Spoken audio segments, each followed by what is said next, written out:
Tech Ventures. Dominik, there you go. Stage is yours. Thanks very much. Hi everybody, my name is Dominik, as he just said. It's a great pleasure to be here. I work at EIT Digital. I'm Innovation Manager at EIT Digital and also the project lead of the EIT Digital Challenge. And I want to talk to you today a little bit about deep tech ventures, deep tech startups, deep tech, the concept of it, and what we at EIT Digital do to support these companies and help them grow internationally. So you probably all have heard about the term deep tech by now. It's a little bit of a buzzword at the moment. There's a lot of talk about, deep tech being sort of the next big thing, especially for Europe. And in fact, Atomico last year came out with the State of European Tech report, where they did a big, they did a big report about what is happening in Europe right now, what are the big trends, where is the money going, and they found out that deep tech is really what's on the rise in Europe. I mean, we've had this period of, especially where I come from in Germany, in Berlin, Rocket Internet, all these online shops, delivery services, and all these more sort of, not very technology innovative startups and products, but that have reached huge scale and huge traction. But it seems that now it's a little bit going in the other direction, and there's a lot more money and a lot more attention going to what is called deep tech. And I'll come to what we actually understand by deep tech a little bit later. But so what Atomico has found in their report is that over the past 2 years, so 2015 and 2016, 2.3 billion US dollars were invested in European deep tech companies alone. And well, this is a nice number, it's a big number, but it's especially interesting if you look at it in comparison to what happened 5 years earlier. So if you look at the size, 2016, actually 2015 was even bigger with 1.3 billion, but let's take last year. So there was about 1 billion invested in deep tech companies alone in the last year, and that's almost 4 times the amount that was invested 5 years ago in 2011 when it was only 289 million. And also if you look at the rounds of investments, so how many companies received investments, it's almost 5 times higher than what was in 2011, where there was only 55 investment rounds in deep tech companies, and last year it was 282. And one, I would say, area within deep tech has been especially, sort of well served and has received even more attraction. And you've also heard Bree mention it in her speech, and that is AI. Gartner, you all know their annual hype cycle for emerging technologies, and one of their main findings for their hype cycle in 2017 was, quote, AI everywhere. So they have found that you really have a huge hype around AI technologies in various areas. And if you look here at the hype cycle of 2017, you see a couple of AI topics that are still more than 10 years away, like the smart dust at the bottom, or also the artificial general intelligence. But you also see at the top of the hype cycle a couple of things that are much closer, that are just 5 to 10 or even 2 to 5 years away, like deep learning or machine learning. So there's really huge hype around this, and some of the AI topics are actually pretty close, so we're going to see them really implemented just within a couple of years from now. And also if you look at the investments, again, this is always a good indicator to see where is a lot of stuff happening, because if the money is flowing that direction, this means that something needs to be happening there. So I have a little bit an older number here, but from 2014 there was already more than 300 million VC investments in AI startups, and that was already a 300% increase to the year before. And if you look at what the big tech giants are doing, the Googles, the Facebooks and others, they have spent between 20 and 30 billion on AI over the last year. Now this includes their own AI research activities, but also investments that they've done in companies or mergers and acquisitions that they've done. And this year, again, investments by AI companies, or AI, the other way around, investments in AI by businesses and companies is again expected to increase by more than 300% compared to the last year. And let me give you a couple of examples of successful companies that are deep tech companies that use AI technology and that have really sort of been very successful with that. You probably all heard about DeepMind. It's a startup from London. They were created in 2010, so they're actually not that old. And what they want to do is they want to solve intelligence, as they call it. So they really want to develop an AI that is able to teach itself how to solve problems without a human having to tell it how to approach things, but really being able to teach itself how to solve complex problems. And with the ultimate goal, obviously, to be able to solve problems with the computation power that is there that we as humans are not able to do today. So they have a couple of projects. They do a lot of research. It's really research-based. They work on healthcare issues, but probably the most prominent things that you have, I'm sure, heard of was the AlphaGo software that they wrote. So they wrote a software that was able to play the Go game, which is supposed to be the most complicated game in the world with sort of more different opportunities and moves than there's atoms in the universe. So the most complex game in the world. And they wrote an AI program that was able to learn this game, and actually, I think last year or even the beginning of this year, was able to beat the best Go player in the world. And you might have also seen just recently a video that was distributed by DeepMind, where they created a little sort of very simple representation of a human being, like I don't know the English word, like a cross man, a little head and body and 2 arms and 2 legs. And all they told this program was it should go from A to B. They didn't tell him how to do that. They didn't tell this body how to behave. They just created this body in the software, and they told him to go from A to B. And the software itself learned how to walk. It looked a little bit strange if you've seen the video, like it walked with the hands up in the air and you didn't really know why it did that, but it walked and was able to jump over obstacles without any human telling him to do that. So it taught itself how to move and how to jump across obstacles and how to walk. So that's pretty exciting. And what they're now doing, they have been acquired by Google in 2014 for $500 million. And what they're now doing is they're for example, helping Google bring down the energy consumption in the big data centers, so bringing down the cost and also obviously the impact of spending tons of energy in the data centers. And they're also working with the NHS, the healthcare system in the UK, to improve the way they work with patients. Another company is in Lydic. They're from San Francisco. And they are working in the healthcare space, and they use deep learning to help doctors make better decisions on their patients. And one thing they do is they take radiology pictures, radiology images from radiology patients, and they analyze it through their software, through their deep learning software. And they have been able to make decisions based on these radiology pictures or better recommendations 10,000 times faster than a doctor ever could. So basically, a doctor, even the best doctor, he has to look at a radiology picture, and it takes him some time to analyze the picture. And even if there's nothing really serious on there, he will still spend a couple of minutes or, at least a couple of seconds looking at it. Whereas the software is able to analyze the picture in milliseconds and tell the doctor whether there's something serious there or not. And they have made clinical trials and actually proven that the accuracy of their software is better than even from the best doctors. So what they're now doing is they're working with hospitals to help them save time and effectively also save costs, but especially save time and help the doctors really focus on the serious cases and not waste so much time with looking at pictures where there's actually nothing there. That's also very interesting. Now, we've talked a little bit about AI, and AI is sort of the most prominent and especially in the media and in the public discussion, the most prominent part of deep tech. But there's much more in deep tech, and we at EIT Digital think that we need a much broader definition of deep tech, and this is the one that we use, and I'd just like to read it out to you. For us, deep tech innovations are built around unique, differentiated, often protected and hard to reproduce technological or scientific advances. Right? So I'm just going to repeat that quickly because it's quite a long sentence.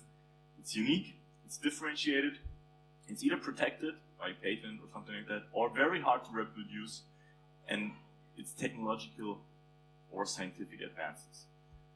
And this comes from strong research base. So with a strong research base, these deep tech companies develop really disruptive solutions that fuel the digital transformation. So it's not just about, you know, making something a little bit better. It's really about disrupting the way we approach challenges and we approach big problems today, and how we can really massively improve the way that we approach these things. So what are the specifics, just very, you know, brought down of these deep tech startups? They have a strong research base. It really needs, you know, research and time and a lot of trial and error and so on to get the deep technology to work. So there's typically a strong research base, and there's also a heavy industrialization process. It's not very obvious what will come out of this technology in the beginning, and it's a long process to get that into really industrialized. Because of that, there's a large investment need. So deep tech companies typically need a lot of money before there's actually some usable product, right? They need a lot of money to really, you know, get it to work and make it better and better, and really find a solution that can solve the problems that we wanted to solve. And to get there, they need a lot of money. So there's a large investment need. And very often, there's not a defined commercial application from the beginning. So similar to what DeepMind is doing at the moment, right? So they're trying to build a software that can teach itself to solve problems, but it's not yet really clear how that's going to be commercialized. They have now a commercial feature, which is the one with Google, right? So they save them energy costs. But very often for deep tech companies, when they start out, the commercial application is not clear. So that needs to be defined over time. The Boston Consulting Group and Hello Tomorrow did a survey among deep tech companies to find out what are their biggest challenges, what are their biggest pain points. And also here, you see that 27% say it's the time to market. It takes really a long time to get from sort of the initial idea or the initial research that they're doing to a product that can be marketed and that can actually, you know, be sold and be on the market. And as I already mentioned, this results in the high capital intensity. A quarter of them say, you know, it's so capital intensive, we need so much money to get to the point where we can actually start monetizing this, that this is a big challenge for us. Then you have the technology risk and complexity. Again, it's super complex, and to really, you know, get all the flaws and errors out of the technology takes a lot of time and a lot of effort. And you have the uncertain commercial application as just described. On top of that, obviously for some of them, there's the regulatory framework that is challenging as well. If you really develop an AI that is supposed to work with healthcare data, for example, and supposed to make recommendations on how this may affect the decision of the doctor on how to treat a patient, then you really enter into regulatory questions, right? How is this regulated? How can we make sure that this is really, you know, in line with the regulations that we have in place to keep our citizens safe? So that comes on top of already the technological difficulties. Then in the end, if you want to market it, if you want to really go to the market, there's the regulatory challenges on top of that. So what are then the success factors? What can help deep tech companies overcome these challenges, overcome these hurdles, and what can maybe speed up their time to market? What can maybe speed up their commercialization? And the research, again, from Boston Consulting Group and Hello Tomorrow has shown that to make this innovation successful, smoothly functioning innovation ecosystems play a huge role. And these innovation ecosystems are a combination of the right people, of companies, right? So power in the end, of infrastructure, and also of government policies to overcome the regulatory hurdles. And these need to be somehow combined to either formal or informal networks. So if these different players come together, there's a much higher chance of deep tech companies to overcome the challenges that they have and to speed up their time to market. And this leads me to EIT Digital, which probably not a lot of you have heard of before. But EIT Digital is a pan-European innovation network, a pan-European innovation organization. We work on digital innovation and entrepreneurial education to sort of educate the, you know, digital skilled leaders of the future. And our mission is to drive the digital transformation in Europe. We have been founded in 2009. by the European Commission. So the EIT is the European Institute of Innovation and Technology that was installed by the European Commission to drive digital transformation in Europe and to help foster innovation in Europe.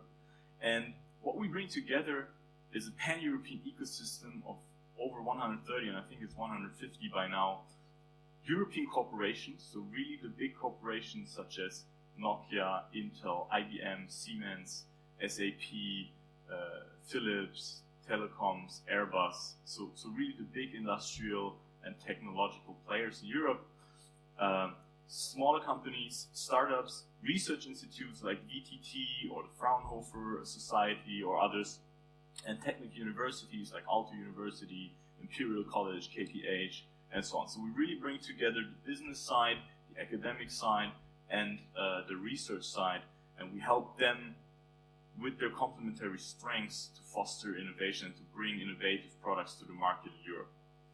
And on top of that, we have a pan-European stage accelerator, I would say, growth stage accelerator, which really can help deep tech scale-ups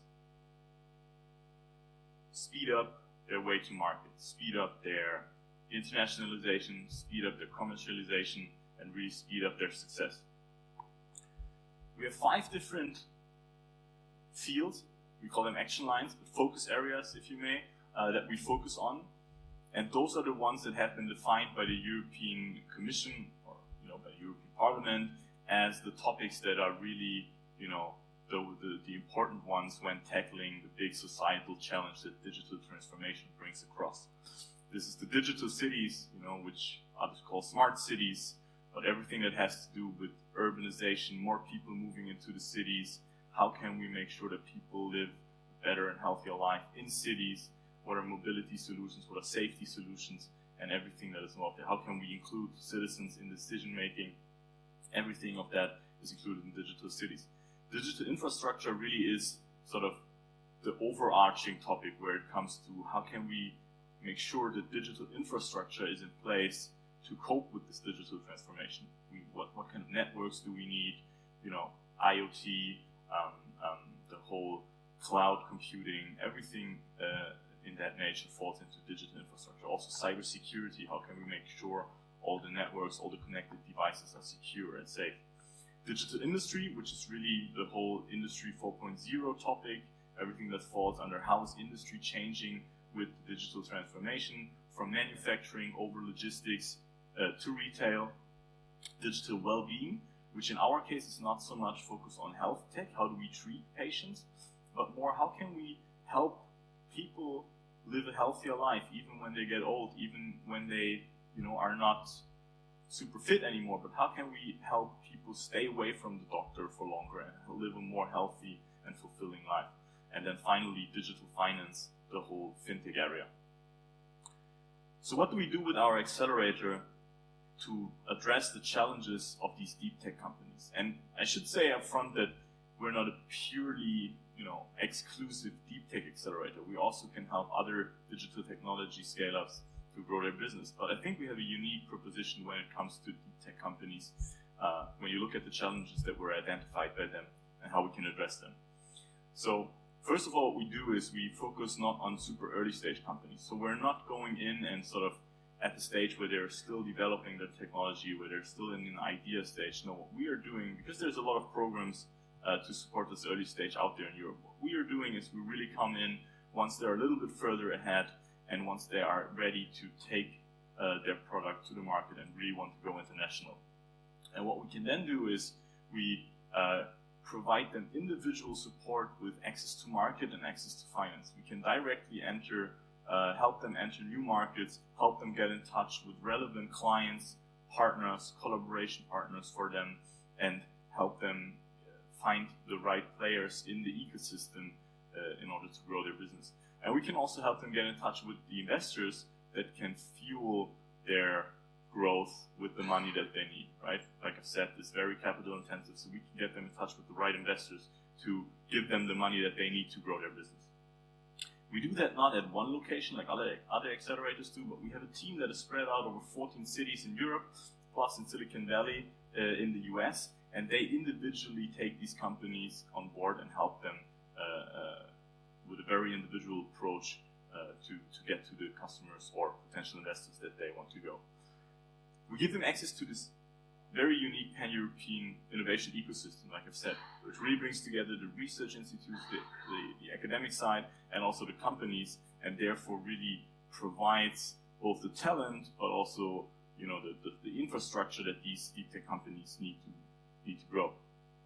And lastly, we don't take any equity from them, which is also very important, because as they are so capital intensive and as they really require external investment, we don't want to get into their cap table and take shares of their company, which might make it more difficult for them in the long run to actually find new investors. So we don't take any equity. Let me quickly tell you about one success story from our accelerator, just so that you have a little bit of an understanding. A company called Konux, they are from Munich. They develop a predictive maintenance tool for the industry. So they have their own sensors, and they have an AI software that analyzes data that's coming in through the sensors and then tells the operator of machines or of the industrial infrastructure that there's likely going to be something happening soon. So they better check on the machines up front before there's something going wrong and they have to shut down everything and lose a lot of money. They come from the Technical University in Munich, so they have a really strong, again, academic and research background. They really developed this technology over a couple of years. They won our contest, the EIT Digital Challenge, in 2014, when they were still at a pretty early stage. But then they found their first investor. We helped them go into the US, find new investors. They just closed a 60 million investment round this year, are now active in both the US and in Europe, several countries, and just signed up the Deutsche Bahn as one of the major customers, where they track if the rails are still intact or if there's a problem with the rails, and the Bahn should check before, again, they need to stop the traffic. And lastly now, I just want to quickly mention the contest that I just already mentioned, with the one that Konux won in 2014, because this is what we have open right now again. So we are again looking right now for the best digital tech companies in Europe to help them scale their business through our network, and they can win a 100,000 euro prize package. So just quickly, what is the prize package? 100,000 euro. This is actually a combination of 1 year of support from our network and our accelerator, so 1 year of this international growth support, plus the 50K cash prize for the best company per category. We have these 5 categories, so we will award 5 companies with this prize. So access to our network, this individual market access and fundraising support, and also a lot of international visibility. Through this pan-European network, through this setup that we have, we can really guarantee international visibility for the winners of our contest. What do the companies need to bring to the table, let's say, to be eligible to apply? I've already mentioned that we're not looking at super early stage companies anymore, but we're looking at companies that already have some traction. So they should be less than 10 years old, right? We're still looking at young companies, startups, but they should be fast growing and have international ambitions. They need to be from the EU 28, from the European Union, and they need to have at least 300,000 euro in revenue or 2 million in total investment. Here's where we stand right now, just so that you know what the timeline looks like. We're right in the middle of the application phase now. It's still open until October 8th, and then it will close. We will do a review. There will be calls with the shortlisted companies, with the best companies that we find after the application, and based on that we will invite the finalists. We will announce them on November 6th, and we will invite them to 5 separate final events at the end of November and beginning of December. Those will take place all across Europe, so we'll have a final in Trento in Italy, in Eindhoven in the Netherlands, Madrid, Spain, Budapest in Hungary, and one in Berlin. And the 5 best startups per category will be invited there to pitch their company, to pitch their innovative product in front of an expert jury. Just a quick overview. These are some of our former judges. What we're trying to do at these finals is really to create value, not only for the winner, because there is obviously going to be the one company that wins and the one company that is going to get this 1 year support for us. But what we want to do is we want to create value already for all the other finalists. So what we're making sure of is that in the jury we have actual industrial representatives, investors that are potential investors or potential clients for the company. So we're bringing in the decision makers from the industry that are really interested in that technology and that potentially want to follow up with one of the companies right away. We've had, this is just a little excerpt, but we've had Visa, British Telecom, Google, PSA, Siemens, Vattenfall, and many others in the jury, and we're also inviting several industry players and investors again for this year's finals. And with that, I'm done. The application phase is still open until October 8th, so if you are one of the companies that could be interested in growing their company, growing their scale-up together with us, or if you know anybody for whom this could be interested, please point them to our website, challenge.eitdigital.eu. And if you have any questions, I'm still here. I'm happy to take some questions, and we also have a little stand outside just across the hall, so you can come talk to us the whole day. Thank you very much. Let's give a round of applause for Dominik first. Very good. Nice stuff. And we have a catch box again, yeah? Wonderful. So if there's anyone that has any questions, we'll come around and toss you the microphone. You can ask the question right into there. Just raise your hand. Let us know if you have any questions. Not yet. Then I will break the ice. I actually am curious. What is the what do these smaller European countries have? What are they working on? What do they have to offer in order to compete with these larger corporations that are already working on this deep tech? Well, I think what Europe really has to offer is, first of all, great talent. So we have some of the best universities in Europe. If you look across the board, we have great talent. We have actually a lot of capital available as well. So, a lot of the European big players that I've mentioned that are part of our network, they are also investing in this stage. And I think we also have the market for it. If you look, for example, in Germany, where I'm coming from, everybody's talking about this Industry 4.0. You really have this famous Mittelstand, which is the companies, it's typically sort of like a translation of SMEs, but it's not really the right thing. You have companies that nobody has ever heard of, but they're a world leader in a specific field because they are, really building some industrial things. And so there's a lot of capital, actually, and a big market there for these deep tech innovations. And I think the US has obviously really been, the leader when it comes to social media and platforms. And if you look at things like Airbnb and, obviously Google with the online search and so on. So there's no way, I think, for Europe to go and try to, take that position. But if it comes to this really research-based deep tech innovation, I think Europe has a lot to offer, and this could be our little advantage maybe over the US if we now take the right step. Very nice. Any other questions for Dominik? I didn't check if there was anything up on the wall. Can't read that from here. Nope. Cool. Well then, let's give him a round of applause, please, for Dominik Krabbe. And if you'd like to know more about EIT Digital, please feel free and contact him. I'm sure he'll be more than happy to sit down and chat with you.